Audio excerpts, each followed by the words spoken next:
வணக்கம்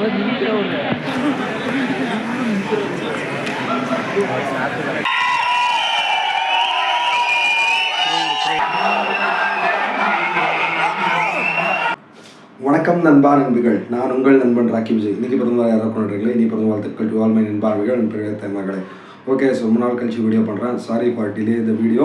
ஆனால் ஷார்ட்ஸ் போட்டிருக்கேன். ஷார்ட்ஸில் நீங்கள் நிறையவே பார்த்துருப்பீங்க இன்ஃபர்மேஷனு. அதனால தான் நம்மளுக்கு சப்ஸ்கிரைபர் ஆயிருக்கு. Thanks for 1000 subscriber. 1000 subscriber reach ஆகிட்டோம். அதே மாதிரி அந்த 4000 வாட்சிங் ஒர்க் பண்ணிடலாம். இன்றைக்கி நம்ம வீடியோ என்ன பார்க்க போகிறோம்னா, அப்போட ரீரிலீஸ் ஆன பிக்சர், அவரோட ஃபஸ்ட்டு படம் ரிலீஸ் ஆச்சு. அந்த படத்தை பற்றி தான் நம்ம பேச போகிறோம். வாங்க வீடியோக்குள்ளே போகலாம்.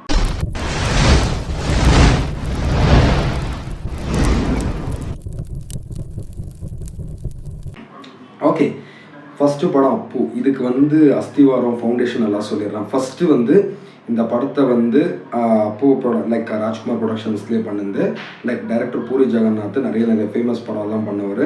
இந்த படம் கன்னடாவில் தான் ஃபஸ்ட்டு வந்துச்சு. அதை இப்போ தெலுங்கில் பண்ணாங்க. இதுக்கு ஃபஸ்ட்டு கிளாப் பண்ணதே நம்ம தலைவர் சூப்பர் ஸ்டார் ரஜினிகாந்த் சாரும், அப்புறமா நம்ம Rajkumar sir late Rajkumar sir தான்.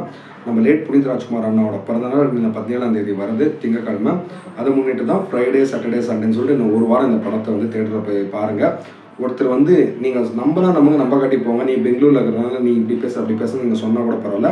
நான் வைபவா தேட்டரில் போயிட்டு சஞ்சய் நகரில் போய் படத்தை பார்த்தேன். 6:30 மணி ஷோவு. அங்கே ஒரு லேடிஸ் ஒரு ஆண்டி வந்திருந்தாங்க. ஒரு ஏஜ் ஒரு 40+ இல்லை 50+குள்ளே இருக்கும், ஒரு 40 to 50குள்ளே இருக்கும். அவங்க ரிவ்யூ கொடுக்கும்போது நான் ரிவ்யூ கொடுக்க முடியல, க்ரௌட் இருந்தனால ஒரு வார்த்தை சொன்னாங்க. என்னென்னா, நான் ஃபஸ்ட்டு என் வாழ்க்கையில் நீங்கள் தான் படம் பார்க்கறதுக்கு வந்துக்கிறேன். ஃபஸ்ட்டு படம் அப்பு தான் படம் பார்க்குறாங்க. படம் பேர் அப்பு தான். நீங்கள் அப்பு பாஸ்ன்னு சொல்கிறதுனால நீங்கள் எல்லாம் கன்ஃபியூஷன் ஆகிடாதுங்க. கர்நாடகாவில் இருக்கிற எல்லா ஃபேன்ஸ் ஆகட்டும், ஓவரால் வேர்ல்டு வைடில் இருக்கிற பவர் ஸ்டார் புனித் ராஜ்குமார் நம்ம அப்புன்னு சொல்கிற பர்சன், எங்கள் அப்பு பாஸுக்கு ஃபஸ்ட்டு படம் பேர் அப்பு தான். அந்த படத்தை போய் பார்த்தா ரொம்ப நாள் கழித்து ஒரு கனடா மூவி பார்த்தேன். ரீரிலீஸ் மூவிக்கு எப்பவுமே ஒரு ஹைப் இருக்கும் இல்லையா? அதே ஹைப்பு, அதே க்ரௌடு எங்கேயுமே மிஸ் ஆகலை. நம்ம அவர் எவ்வளோலாம் மிஸ் பண்ணிமோ அந்த தேட்டரில் போய் பார்த்தப்போ அவ்வளோ சந்தோஷமாக இருந்துச்சு. நானும் என் ஃப்ரெண்டு சந்திப்பாக போனோம்.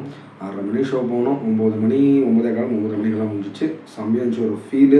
மறுபடியும் அவர் தேட்டரில் பார்த்த ஒரு ஃபீல் இருந்துச்சு. படத்தை பற்றி நான் எக்ஸ்பிளைன் பண்ண தேவையில்லை, ஏன்னா அந்த படம் அவ்வளோ அல்டிமேட்டாக இருக்கிறது. எல்லா கேரக்டரைசேஷனும் ஒரு ஃபஸ்ட்டு படம் 100 நாள் ஓடுறதுன்றது அவ்வளோ ஈஸி இல்லை. அப்போவே அது 100 நாள் ஓடிச்சு. அவ்வளோ நல்ல ஒரு லெஜண்ட் படம். தயவு செஞ்சு இன்னும் யாரும் போய் பார்க்கல, தயவு செஞ்சு படத்தில் தேட்டரில் போய் ரீலீஸ் இருக்குது. தேட்டரில் பார்க்குற எக்ஸ்பீரியன்ஸ் வேறு, யூடியூப்பில் பார்க்குறது வேறு, டிவியில் பார்க்குறது வேறு. ஸோ தேட்டரில் போய் பாருங்கள்.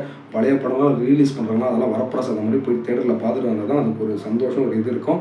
அதனால் ரொம்ப நாள் கழிச்சு வீடியோ பண்ணுறது ஃபஸ்ட்டு இந்த வீடியோ பேசிடலாம்னு சொல்லிட்டு நான் பண்ணேன்.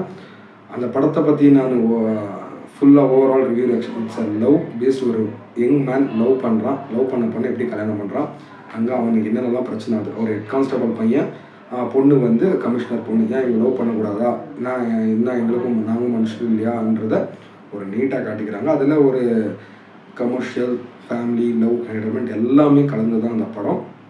சிம்பிளாக சொல்கிறேன், சூப்பர் ஆசம், வேறு லெவல் அந்த படம். தயவு செஞ்சு போய் தேட்டரில் பாருங்கள். நம்ம புனித் அண்ணா வேறு மிஸ் பண்ணுறீங்களா, தயவு செஞ்சு போய் தேட்டரில் போய் பார்த்து அதுக்கு சப்போர்ட் பண்ணுங்கள் அந்த படத்துக்கு. அவ்வளோதான் நான் சொல்கிறேன். பிடிச்சிருந்தா லைக் பண்ணுங்கள், கமெண்ட் பண்ணுங்கள், ஷேர் பண்ணுங்கள். மறக்காமல் ராக்கி விஷயம் சப்ஸ்கிரைப் பண்ணுங்கள். நிறைய எனக்கு என்னால் முடிஞ்சோளோ எடிட்டிங்கில் தேடலில் நடந்த சீன்ஸ் எல்லாம், அப்புறம் நான் காப்பிரைட் இஷ்யூ வராமல் வேறு போடணும். ஸோ அதனால் ஏன்னா இப்போ நிறைய காப்பிரைட் இஷ்யூஸ் எல்லாம் வந்துட்டுருக்கு. நான் என்னால் முடிஞ்சது நான் சேஃப்டியாக பண்ணிகிட்ருக்கேன். ஸோ ஏன் அதை போடுறது இதை போடுறதான்னு நினைக்காதீங்க. யூடியூப் பற்றி தெரிஞ்சவங்க தயவு செஞ்சு புரிஞ்சுக்கோங்க, தெரியாதவங்க தெரிஞ்சுக்கின்னு அக்செப்ட் பண்ணிக்கோங்கன்னு சொல்லிட்டு இந்த வீடியோ தொடர்ந்து பண்ணிக்கிறேன். பாய், டேக் கேர், குட் நைட்.